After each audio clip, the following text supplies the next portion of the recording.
Coucou tout le monde, c'est Florence. On se retrouve aujourd'hui dans une vidéo de présentation de cartes oracle.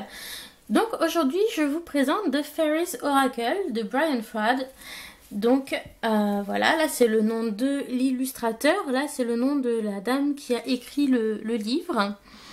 Et donc c'est un livre qui est écrit en anglais, le nom des cartes est en anglais aussi, on ne le trouve pas en français. Et donc c'est le créateur du jeu qui s'appelait Heart of Fairies, qui est exactement dans le même style. Et donc là ce sont d'autres fées qu'il a créé avec un livre qui vient raconter leur personnalité, leur petite histoire, délivrer leur message, vous faire vous questionner. Et donc c'est un livre qui est vraiment très très bien écrit, qui est de belle qualité. On a une belle couverture, on a des pages un petit peu en couleur. Et puis, y a de la matière, quoi. C'est vraiment un gros livre. On a les illustrations qui sont sous cette forme-là. Voilà. Donc après, au niveau du repérage dans les histoires, c'est pas forcément... Voilà, par exemple, ici, là, c'est la fin... du texte qui est là, ensuite on a l'image là, mais le texte est là et la page d'après. Donc au niveau de la mise en page, des fois il y a des choses qui peuvent être un petit peu déconcertantes, mais voilà, on a vraiment beaucoup de texte pour chacune des cartes, donc c'est vraiment un livre qui est très très riche et qui est bien fait, je trouve. Après, j'ai trouvé la partie d'introduction un petit peu longue, je suis pas allée jusqu'au bout. Voilà, donc c'est un jeu que j'ai commandé par Amazon, j'ai payé 14 € à peu près, et franchement je n'aurais pas mis plus cher dedans, parce que à part le livre qui est de bonne qualité, le reste, mais c'est d'une qualité exécrable. Donc on a un coffret qui est comme ça, qui s'ouvre voilà, par le haut. Donc ça encore, bon, c'est pas... Voilà, c'est pas le top du solide, mais ça passe. À l'intérieur, c'était mis dans une espèce de forme dorée en carton. Comme ça. Et déjà, là, les problèmes commencent. Parce que les triangles qui sont là sont censés être collés. Et ils sont décollés. Du coup, j'avais des cartes qui passent en dessous. Donc, vous voyez, là, on voit les traces de colle. Là, on voit aussi les traces d'adhésif, mais rien ne colle comme ça devrait. Et puis bon, ça c'est la boîte, on va dire, c'est pas non plus dramatique, mais ce qui est vraiment très très dommage pour ce jeu, c'est la qualité du carton, qui est extrêmement fin et fragile.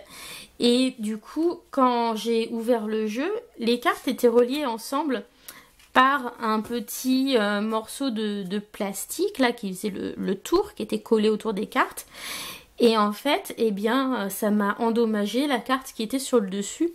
Donc des deux côtés, à l'endroit où il y avait le lien en plastique, la carte est bousillée.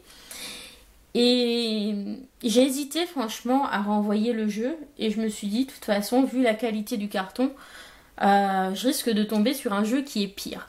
Donc la question qui se posait, c'était est-ce que j'accepte de faire avec ou est-ce que je le renvoie? Et je sais que de toute façon, voilà, je me fais rembourser parce que j'aurai pas de jeu tellement de meilleure qualité que celui-là. Après tout, j'ai qu'une seule carte qui est un petit peu marquée. Mais du coup, c'est vrai que ça me fait poser beaucoup de questions. Parce que je ne sais pas trop quoi faire pour faire en sorte de préserver ce jeu tout en étant capable de l'utiliser quand j'en ai envie. Et voilà, c'est vraiment un dilemme. Donc j'ai encore jamais plastifié de jeu avec ma plastifieuse. C'est quelque chose qui me fait un petit peu peur parce que j'ai peur qu'après les cartes soient vraiment trop collées et que je me galère au découpage et que je fasse des bêtises. Mais voilà, si vous avez ce jeu et que vous avez tenté de le plastifier et que ça a bien fonctionné, ou si vous avez trouvé un moyen de protéger un petit peu les cartes, bah n'hésitez pas à me le dire parce que c'est vraiment quelque chose qui m'embête vis-à-vis de ce jeu. Quand je les mélange, j'ai peur de les corner, j'ai peur de les tordre, de les plier, etc. tellement que le carton est fragile. Donc du coup, quand je les range, je les mets dans ce petit sac en tissu dans le coffret, histoire qu'elles ne viennent pas se mettre sous les petites formes. Parce qu'alors là, elles seraient pliées et ce serait la catastrophe. Voilà, donc on va les regarder ensemble. Donc elles ne sont plus dans l'ordre parce que j'ai déjà utilisé le jeu. Mais je vais en profiter aussi pour vous montrer quelque chose. Voilà. Déjà, une autre chose qui m'embête au niveau de l'impression, c'est qu'au niveau du dos, on a certaines cartes où on va avoir une bordure vraiment un peu orangée et d'autres où ça va tourner plutôt sur le moutarde. Donc déjà, les dos sont pas très uniformes, on a des différences de couleurs entre les cartes et ça, je trouve ça un petit peu dommage. Voilà. Donc, sinon, le dos est quand même parfaitement réversible.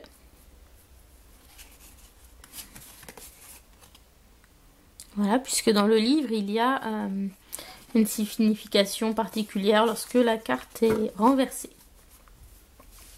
Donc, il y a différentes familles de fées dans ce jeu. Donc, vous verrez qu'il y a des choses très différentes. Il y en a qui sont assez classiques, d'autres plutôt abstraites. Donc, voilà, c'est vraiment un jeu, on va aimer ou pas du tout. Donc, voilà, si vous aimez malgré tout, si vous le trouvez pas très cher, ça peut valoir le coup, sachant qu'il faudra sans doute faire quelque chose pour protéger les cartes par la suite. Et si vous n'aimez pas ce jeu, bah, ça vaut pas le coup de l'acheter. Et si la qualité du carton vraiment vous pose problème et que c'est quelque chose de vraiment essentiel pour vous d'avoir quelque chose de confortable à utiliser et pratique et costaud, n'achetez pas ce jeu non plus. Voilà. Mais si par contre vous avez un coup de cœur pour cet univers et que vous avez des idées pour le protéger, par exemple en plastifiant les cartes, bah pourquoi pas. Mais voilà, ça m'aurait vraiment embêté de mettre plus que 15 € dans ce jeu au vu de la qualité des cartes. Donc on va regarder les 65 cartes, enfin 66 avec la carte blanche de ce jeu. Donc ici on a une carte blanche sur laquelle vous pouvez faire la représentation de votre fée guide. Donc soit vous pouvez la dessiner, soit vous pouvez faire sa description. Voilà, ou simplement, bah voilà, imaginez une fée au moment où vous la tirez. Vous pouvez aussi la laisser blanche, pourquoi pas. Vous pouvez la retirer si vous ne savez pas quoi en faire, sachant que à chaque utilisation, on peut avoir une vision différente. Donc voilà. C'est pour ça que moi, pour l'instant, je n'ai rien fait de cette carte. Donc on va les regarder. Donc je vous préviens, hein, elles sont plus dans l'ordre. Donc au niveau des cartes, on va toujours avoir cette sorte de bordure un petit peu dans des tons feuilles d'automne. Voilà, avec des mélanges un petit peu d'orangé, marron, un petit peu moutarde. Voilà, et puis en haut, on va avoir le numéro de la carte en blanc. Et puis en bas, dans une écriture assez tarabiscotée, on va avoir le nom de la carte. Voilà, donc allez, c'est parti, on regarde les cartes ensemble.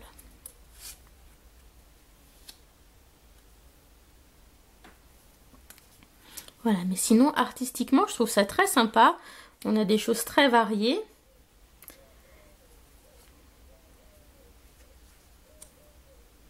On a des choses qui peuvent être un peu effrayantes. D'autres lumineuses, assez paisibles. D'autres plus joyeuses. Voilà, d'autres un peu mystérieuses. On a vraiment des créatures très variées dans leur représentation. Et voilà, je trouve ça vraiment très sympa. Donc la chose qu'il demande de faire lorsqu'on fait son premier tirage, pour commencer à travailler avec ce jeu, eh bien c'est de choisir la carte qui vous dérange le plus, celle qui vous plaît le plus et celle qui vous indiffère le plus. Et ensuite de regarder quel est le message de chacune de ces cartes, ce qu'elle vous évoque comme sentiment, comme impression. Voilà. Donc celle-ci c'est la carte qui était sur le dessus, vous voyez, et à l'arrière, eh bien là c'est... Voilà, c'est abîmé ici, c'est abîmé ici. Donc celle-là, bah, je la reconnais forcément.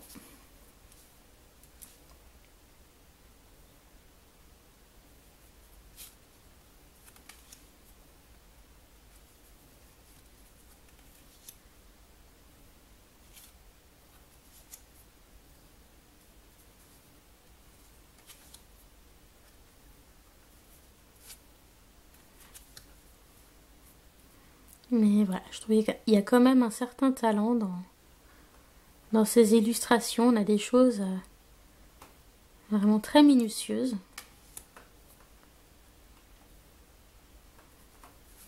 Et donc, malgré la qualité du carton, c'est quand même un joli jeu, quoi. Mais c'est vrai que la qualité, on peut pas faire plus pourri, quoi, au niveau du carton. Je pense que vous imprimez des feuilles dans votre imprimante, ça fait à peu près la même qualité, quoi.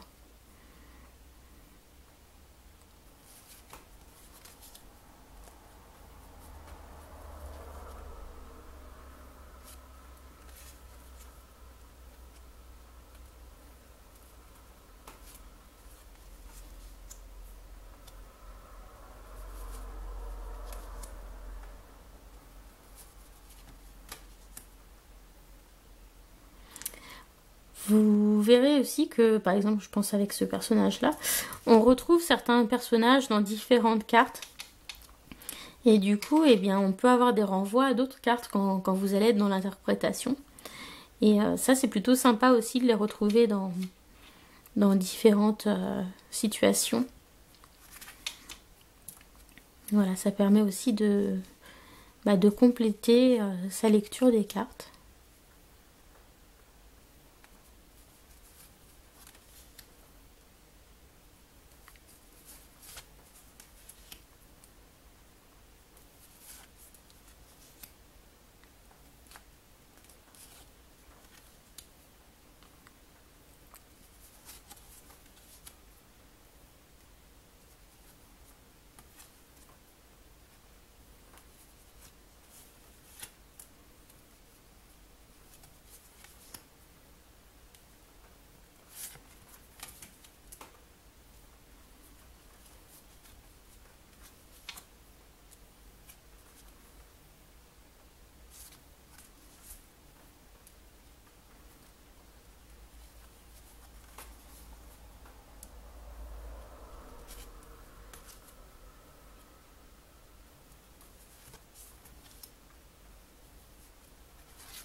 Et voilà. Donc, eh bien, nous avons fait le tour des 65 cartes de ce jeu. Donc voilà, j'espère que vous êtes voilà, plu dans cette vidéo de découverte dans le monde des fées de Brian Froud. Donc voilà, j'espère que c'était une belle découverte pour vous parce qu'on ne voit pas beaucoup de reviews et de présentations en français sur ce jeu. Mais voilà, je tenais vraiment à être honnête avec vous parce que il faut savoir que la qualité est vraiment très très mauvaise du carton. Donc voilà, ça a été une grosse déception pour moi lorsque j'ai vu la qualité du carton. J'ai failli renvoyer le jeu et me faire rembourser en me disant bah tant pis, je le recommande pas. Et en même temps, je me suis dit bon, je fais quand même un tirage, je vois si les messages sont intéressants. Si c'est intéressant, je le garde et je réfléchirai à un moyen de renforcer ou de, voilà, de garder ces cartes en état. Mais voilà, si vraiment vous êtes habitué aux jeux de bonne qualité et tout, voilà, sachez que c'est pas du tout... même les jeux par exemple de Dorine Virtue, de Tony Carmine Salerno, tous ces jeux un petit peu mass market qu'on trouve partout, si vous êtes habitué à cette qualité de carte là, là clairement on n'est pas du tout sur la même chose, hein. Vous prenez du papier, celui qui est un petit peu légèrement cartonné, un peu épais qu'on met dans les imprimantes, c'est à peu près la même épaisseur quoi. Donc voilà, vraiment très très très fin, très très mou comme carton, très fragile sur les bords, il va vite se corner, etc.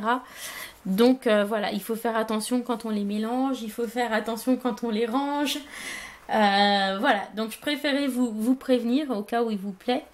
Voilà, que vous en ayez conscience, parce que c'est vrai que c'est difficile à montrer dans une vidéo l'épaisseur d'une carte, etc. Mais c'est vraiment un critère qui peut être important pour vous, donc voilà, je préférais que vous en ayez vraiment conscience. Et du coup, bah, j'espère que vous avez quand même apprécié cette vidéo de présentation. Voilà, donc je vous remercie et puis je vous dis à bientôt. Bye bye.